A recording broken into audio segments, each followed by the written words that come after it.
Karena pada dasarnya investasi itu diharapkan jangka panjang ya, artinya jangan mudah istilahnya keputusan yang jangka pendek gitu ya. Jadi tunggu aja sampai rebound gitu. Iya, berarti ada mental juga yang harus dibangun ini ketika kita berinvestasi saham, Pak. Iya. Ya, tapi yang mungkin saya sarankan ya. Jadi karena memang investasi ini kan ada resiko. Resiko termasuk resiko harganya turun. Nah, makanya jangan sampai investasi itu investasi dari uang-uang yang sifatnya pokok. Umpamanya ini uang SPP untuk generasi muda. Jangan dipakai untuk investasi. Nanti kalau harganya turun, uangnya kurang. Nggak bisa untuk bayar SPP ya, jangan. Jadi kalau bisa investasi itu dari uang yang uang saku yang biasanya dipakai untuk nongkrong minum kopi, nah sementara puasa dulu, nah itu pakai untuk investasi. Jadi harus uang yang tidak boleh untuk yang dikhususkan bayar ini bayar itu ya. Dibikin saham ya. Untuk ibu-ibu jangan sampai uang dapur dipakai. Nanti suaminya marah nanti kalau kan ada resikonya. Baik. Jadi resiko itu ada ya. Jadi harus memang dipelajari dulu, Pak, sebelum kita berinvestasi saham. Iya. Baik, pendengar, sebelum kita lanjut lagi, kita nikmati dulu satu lagu berikut ini.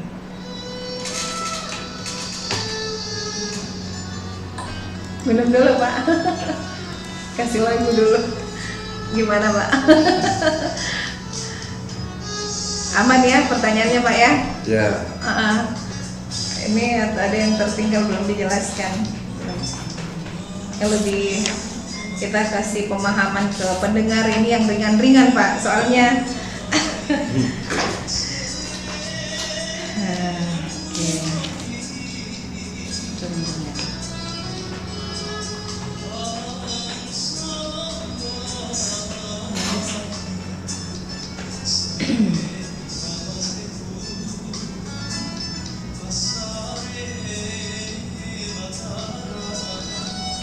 Mau ada event di RRI ini?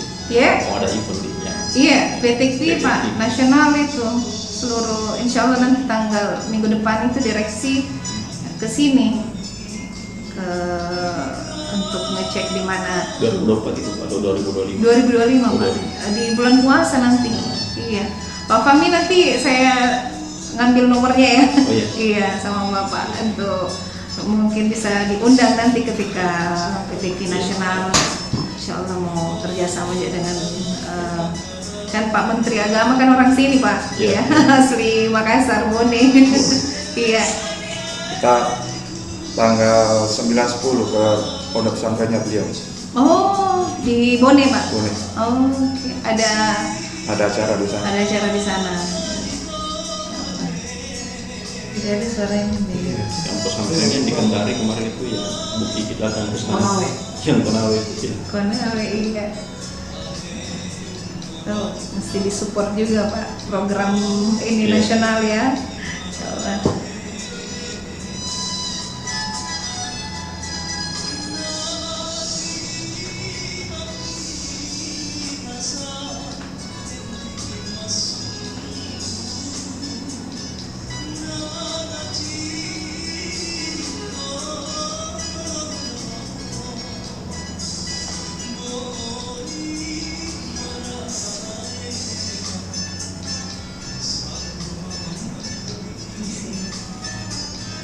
Keroncong Makassar ya? Iya, Keroncong Makassar, Pak.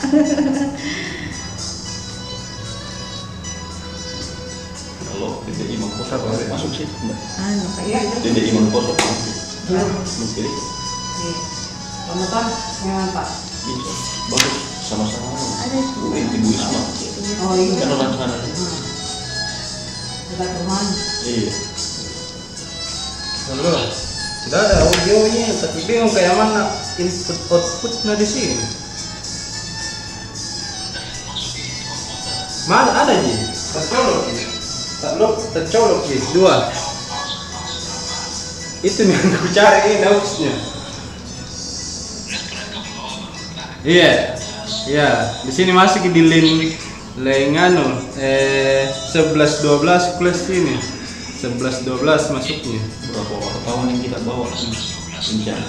35 Pak. Iya. 35. Iya. Aus deh. Tanggal 2, betul. Iya. Tanggal 2 ke bursa. Tanggal 2 ke Bursa.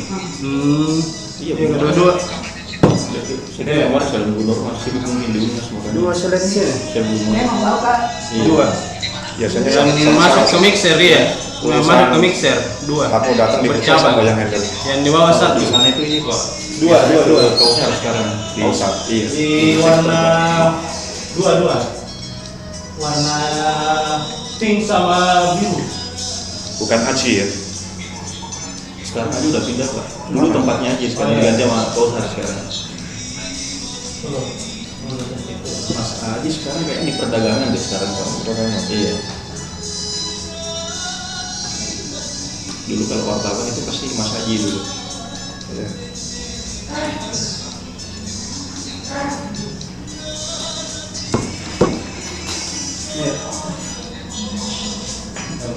Ada sesi edukasi wartawan di kayak masuk update nanti di kalau di rundown tak yang kita Ada Kak. ada. Tapi di Wisma, di Gatsu.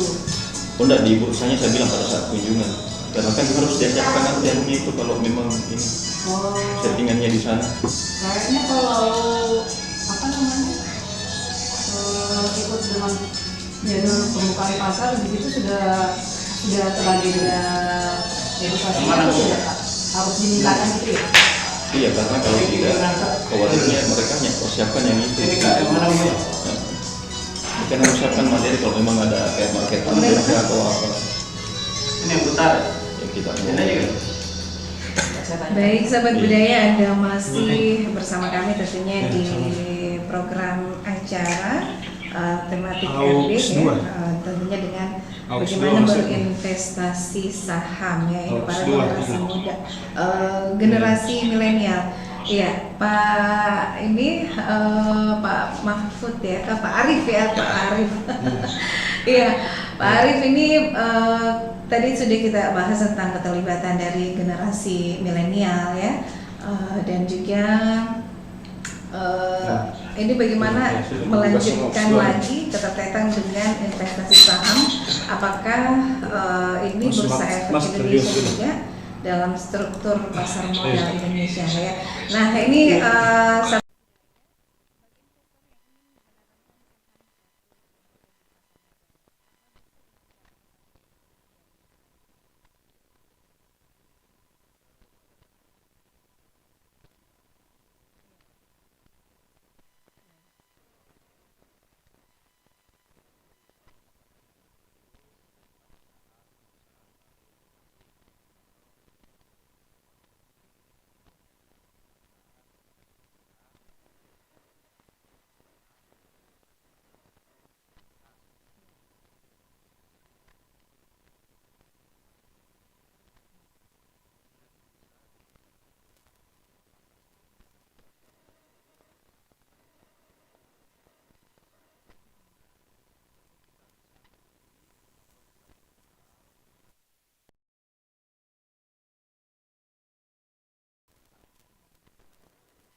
Indonesia. Kita akan diberikan SM.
dari kegiatan-kegiatan edukasi ataupun misalnya sumber informasi yang didapatkan oleh masyarakat, barulah melangkah ke proses berikutnya, yaitu membuka rekening efek di perusahaan sekuritas.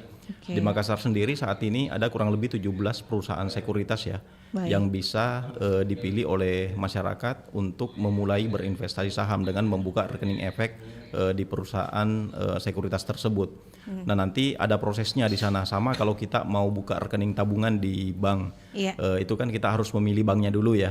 Misalnya bank A, bank B, atau bank C. Kemudian kita datang ke bank tersebut. Nah, ini kita datang ke perusahaan sekuritasnya, nanti dibukakan, diisi formnya misalnya atau e-formnya. Kemudian kita akan melampirkan dokumen. Ada KTP, kemudian NPWP bagi yang memiliki NPWP ya, itu juga dilampirkan. Kemudian sampul buku rekening tabungannya yang mau dilingkan nanti dengan RDN-nya. Kemudian perusahaan sekuritas juga nanti membukakan rekening dana nasabah sendiri atas nama investornya gitu. Karena kalau dulu kalau kita buka rekening efek di perusahaan sekuritas, itu nanti kita akan deposit ke rekening perusahaan sekuritasnya. Tapi sekarang OJK itu sudah mewajibkan bahwa seluruh investor wajib memiliki rekening dana nasabah sendiri. Jadi pada saat rekening efeknya sudah aktif, maka dia harus mendepositkan sejumlah dana yang akan dipakai untuk berinvestasi saham tadi itu atau membeli saham tadi itu ke rekening dana nasabah atas nama si nasabah itu sendiri. Sehingga ini yang dihindarkan sebenarnya tindakan-tindakan fraud di pasar modal ya. Misalnya ada penyalahgunaan dana oleh oknum misalnya, itu tidak bisa lagi saat ini. Kenapa? Karena pada saat investor mendepositkan dananya itu bukan ke rekening siapa-siapa lagi, tetapi ke rekening dia sendiri gitu. Langsung yang terdaftar atas namanya sendiri. Kemudian nanti dari perusahaan sekuritasnya akan memberikan pilihan nih kepada si investornya. Apakah dia mau melalui broker misalnya, jadi kalau dia mau membeli saham dia harus menghubungi brokernya, nanti brokernya akan membelikan saham. Ataukah dia mau melalui online trading yang disiapkan username dengan passwordnya gitu. Jadi dia tinggal buka aplikasinya seperti mobile banking ya. Kalau kita menabung di bank, kita nanti akan mendapatkan online trading system juga. Di situ kita bisa memantau harga saham hari ini berapa, kemudian di portofolio saya ada saham apa saja, kapan saya mau jual, dana deposit saya misalnya ada berapa di dalamnya, itu semuanya akan muncul di situ, sehingga investor itu bisa memantau secara real time harga sahamnya dan portofolionya, pertumbuhannya seperti apa, seperti itu. Ya, baik. Kita ke Pak Arief lagi nih. Tadi kita sudah membahas ya Pak Arief tentang instrumen investasi yang tentunya legal. Nah, kalau dengan investasi keuangan ilegal, bagaimana peran OJK ini terhadap hal ini Pak? Baik. Ya, ini yang momok masyarakat karena literasi masyarakat yang masih minim, sehingga kadang-kadang dengan mudah tergiur investasi ilegal yang menjanjikan keuntungan dalam waktu cepat dengan proses yang mudah. Nah, ya itu jadi masih banyak masyarakat yang tergiur seperti itu. Makanya OJK bersama kementerian lembaga lain itu ada namanya Satgas Pasti ya, Satgas Pemberantasan Aktivitas Investasi Ilegal. Jadi teman-teman itu terkait dengan investasi harus paham itu investasinya legal atau ilegal. Jadi banyak sekali ya, termasuk di Makassar ini kan kita sudah sama tahu ada beberapa kasus investasi ilegal yang kadang-kadang melibatkan selebgram, tokoh masyarakat, tokoh agama, yang kadang-kadang yang mereka jadi panutan agar kita ikut investasi itu. Padahal investasi itu secara hukum ilegal. Contoh ilegal itu karena yang pertama memang pihak yang menawarkan itu tidak memperoleh izin dari OJK, yang pertama. Yang kedua, produk yang ditawarkan atau pihak yang menawarkan itu juga tidak punya license atau izin dari OJK. Nah, itulah investasi ilegal ya. Jadi masyarakat harus paham bahwa investasi itu harus berizin, baik yang pihak yang menawarkan maupun produknya seperti itu. Iya, saya ke Pak Fahmi ini, apa yang langkah-langkah kalau ketika ini ada tentang investasi keuangan ilegal, Pak? Bisa mungkin diberikan edukasi ke pendengar ini, silakan. Iya, seperti yang disampaikan oleh Pak Arif tadi ya, bahwa kita harus perhatikan legalitasnya dulu gitu, legalitasnya. Apakah yang menawarkan ini institusinya atau lembaganya atau orangnya itu sudah memiliki izin dari OJK. Makanya di kegiatan-kegiatan edukasi yang dilakukan oleh Satgas pasti ya selalu ada 2L ya Pak Arif ya, logis dan legal gitu. Jadi kalau ada misalnya penawaran yang mengiming-imingi keuntungan yang tinggi, yang di atas misalnya suku bunga yang ada saat ini misalnya seperti itu ya, dan ini fixed income, ya itu mungkin harus dipastikan bahwa itu pasti tidak logis gitu, ya itu harus dihindari lagi. Kemudian ya itu tadi legalitasnya gitu. Tapi yang terpenting dari semuanya adalah bagaimana pemahaman yang dibentuk dulu gitu, literasi dulu. Karena kalau misalnya kita sudah paham terkait dengan produk-produk investasi yang ilegal, bagaimana strukturnya dan lain sebagainya, maka dengan sendirinya pada saat ada yang menawarkan produk investasi, itu kita sudah bisa melakukan filter di awal gitu, bahwa ini harus hindari gitu, seperti itu. Nah, kalau masuk ada judi online, pinjol ilegal gimana itu, Pak Arif? Ya sama, jadi namanya yang ilegal itu sangat macam-macam, termasuk ada pinjol ilegal ya. Sebenarnya pinjol sendiri itu tidak selalu ilegal. Ada pinjol yang namanya pinjaman online itu kalau di bahasa peraturan itu kan istilahnya peer to peer ya. Peer to peer itu ada yang legal, ada yang terdaftar.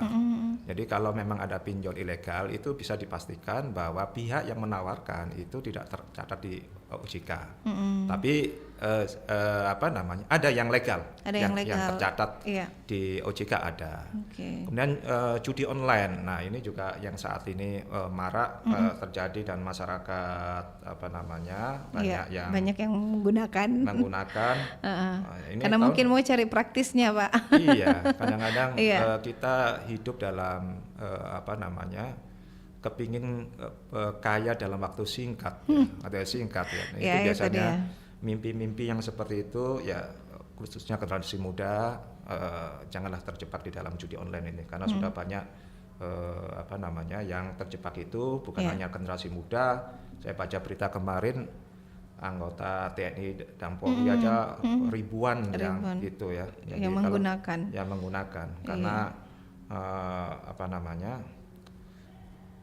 tidak mudah dalam arti sudah banyak yang terjebak di judi online itu, tapi untuk menindak itu tidak mudah karena yang punya server itu kadang-kadang tidak di Indonesia ya. Jadi kebanyakan itu di daerah Kamboja atau Laos yang memang mereka secara hukum judi itu legal di sana ya. Nah, sehingga hanya orang Indonesia sebagai operatornya, tapi servernya ada di sana. Terus sebagai OJK ini untuk bagaimana mengantisipasi hal-hal yang kayak gini, Pak? Ada sebagai tantangan juga ini dari OJK, Pak ya? Ya, tentunya karena OJK ada terkait dengan biasanya rekening yang digunakan, karena biasanya transaksinya itu kan melalui perbankan juga untuk transaksi itu kan rekening ya, jadi mungkin filter terkait dengan di rekening bank, nah, supaya terkait dengan transaksi itu bisa diblokir seperti itu, sehingga bandarnya itu tidak bisa menerima transfer terkait dengan itu. Jadi sesuai dengan kewenangan OJK. Tapi yang terkait dengan server ya tentunya itu di kementerian yang terkait. Iya, jadi memang harus kita cerdas ya untuk memilih investasi saham. Jadi harus yang legal aja daripada nanti kena ini hancur jadi.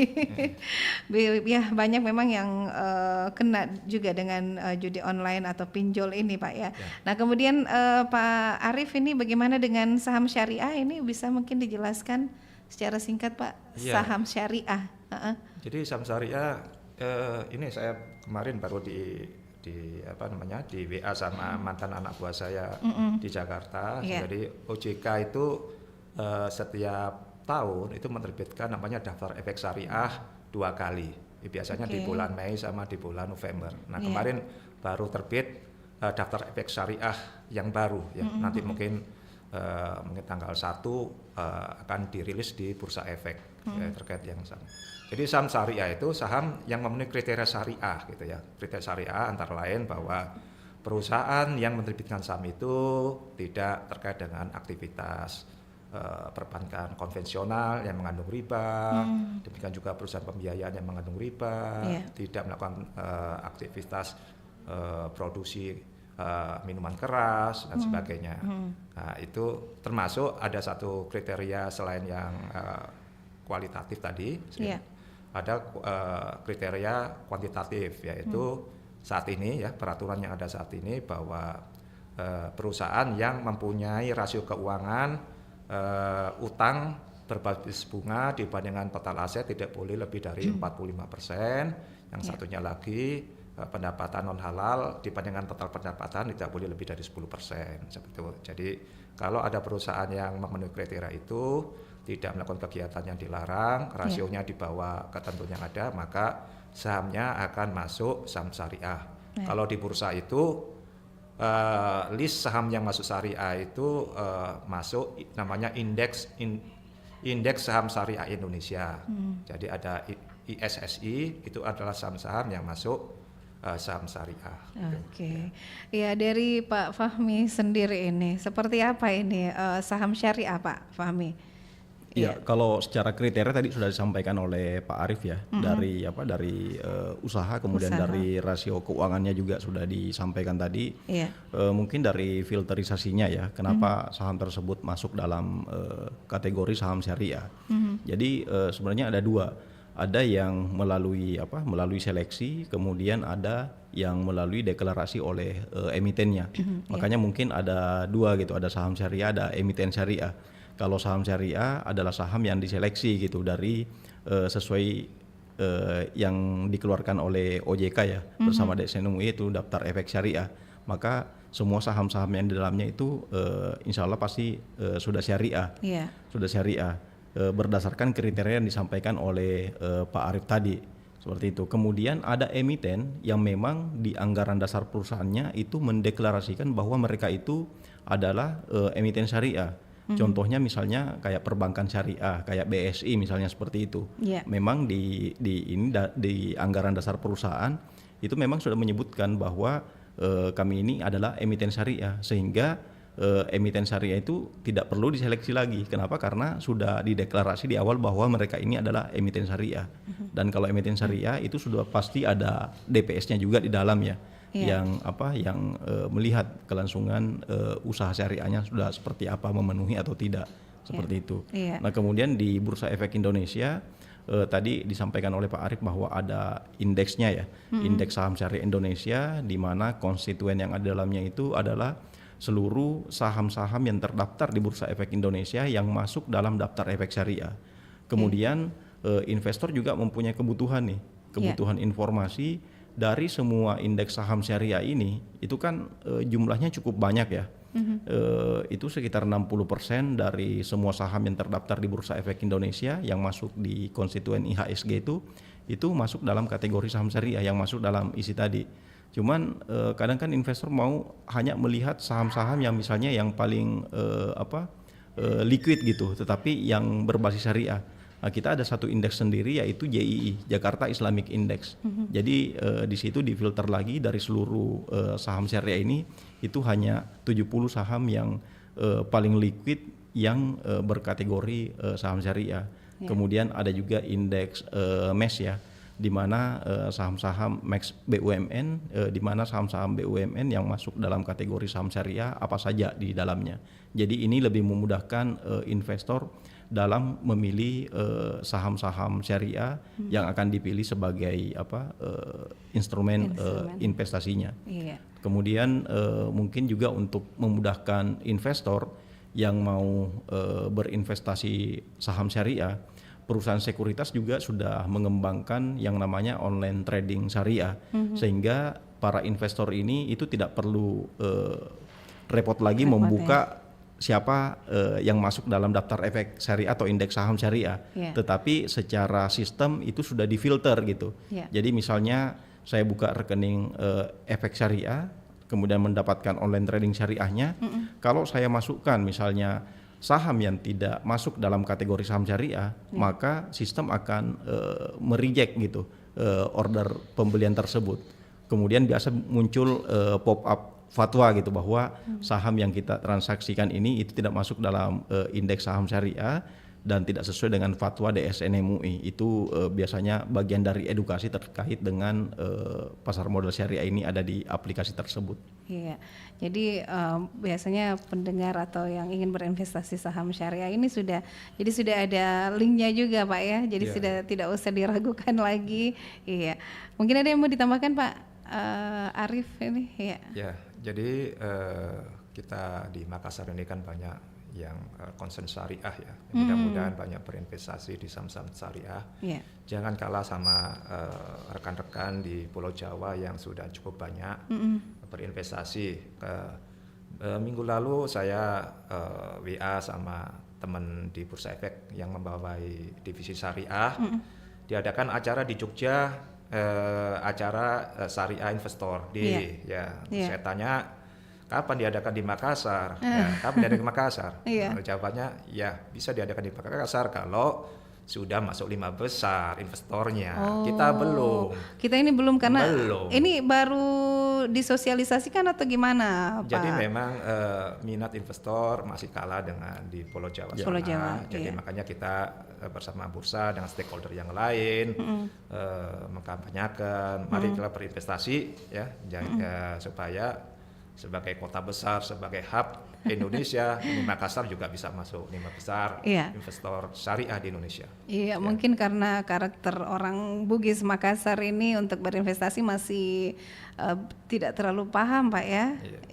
Itu jadi fungsinya OJK dan BEI ini untuk terus memberikan edukasi kepada masyarakat tentang apalagi investasi syariah juga sangat tertarik juga ini ketika apalagi sekarang banyak yang sudah mulai berhijrah tidak ingin menggunakan bank lagi ya. Nah terakhir Pak ini mungkin dari pesan dari OJK sendiri dan juga dari Bursa Efek Indonesia, apakah ada pesan khusus ini Pak Arief bagi anak muda generasi ke depan yang berada agar kita semangat untuk berinvestasi ini untuk jangka panjang ya Pak untuk masa depan, silakan Pak. Iya, jadi ada fenomena juga ya sekarang generasi muda itu kadang-kadang melamar mau menikah dengan calonnya itu maharnya itu saham. Gitu ya. Jadi ada kejadian seperti itu. Jadi kalau teman-teman berinvestasi ya sedapat mungkin jangan jangka pendek, kalau bisa jangka panjang karena baru akan merasakan betul keuntungan itu apabila jangka panjang. Tapi tergantung dari profil masing-masing ya. Kalau kita mau termasuk yang konservatif atau agresif atau gimana ya, jadi kita harus paham profil kita sendiri. Kemudian yang paling penting jangan terjebak pada investasi ilegal. Harus yang legal, harus dicermati apakah investasinya itu legal dan logis ya. Jadi jangan sampai terpapar investasi yang ilegal. Iya, baik. Terima kasih Pak Arief. Pak Fahmi, ini apa yang bisa pesan khusus ini bagi generasi muda Pak untuk ke depan, apalagi untuk masa depan, sampai Pak Arief bilang bisa dijadikan ini juga mahar ya. Iya, betul. Ya, silakan Pak Fahmi. Iya, jadi betul yang disampaikan oleh Pak Arief itu sudah banyak sekali ya teman-teman kita yang menjadikan mahar ini saham ini sebagai maharnya gitu. Jadi mungkin yang mau pada saat melamar ya, mungkin yang belum ada pekerjaannya, tetapi pada saat dia melamar dia akan dilihat gitu, wah dia belum punya pekerjaan tapi sudah punya perusahaan gitu. Karena orang punya saham itu kan artinya dia sudah punya perusahaan. Ada sertifikat kepemilikannya berupa saham yang menjelaskan bahwa dia ini bagian dari perusahaan tersebut, seperti itu. Jadi untuk generasi muda atau Gen Z itu time frame waktunya untuk berinvestasi itu masih cukup panjang ya, sehingga waktu belajar juga sangat banyak gitu, sangat panjang. Kemudian kita juga pernah mendengar ya bahwa waktu terbaik untuk berinvestasi itu katanya kemarin. Iya. Kemudian waktu berinvestasi yang kedua adalah hari ini. Waktu terbaik ketiga adalah besok. Iya. Kemudian jangan sampai kita menunda-nunda lagi untuk berinvestasi karena waktu terbaik kemarin itu sudah lewat gitu. Jadi ayo secepatnya teman-teman untuk bisa segera berinvestasi dari sekarang mumpung masih muda. Iya. Kalau saya masih muda aja bisa berinvestasi, Pak ya. Tidak ada kata terlambat sih, Bu. Tidak ada kata terlambat. Betul. Jadi mesti dipelajari dulu, ditelaah dulu. Karena kan investasinya bukan yang jutaan apa ya, mulai dari hal kecil dulu ya. Seperti tadi Pak Arif sampaikan, yang kecil-kecil dulu kita pelajari. Iya.